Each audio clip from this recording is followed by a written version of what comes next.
చెప్పండి. స్వామి కోరికలు ఇచ్చే కొంగు బంగారమై ఈ ఎర్రవరం దూళ్లగుట్ట మీద స్వామి వారు వేంచేసి ఉన్నారు.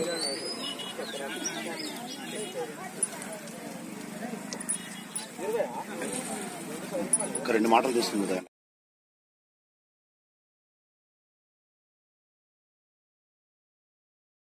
మార్గంలో నడిస్తే సార్ ఆయన మన అనుకుంటే ఎన్ని ఇస్తా ఉంటారు.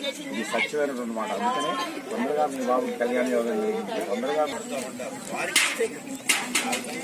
బాల ఉగ్ర నరసింహస్వామి సన్నిధానంలో ఎక్కువ మంది బాలలే వస్తూ ఉంటారు స్వామి సన్నిధికి. చూడొచ్చు మనం ఇక్కడ ఇద్దరు బాలలు కనిపిస్తా ఉన్నారు.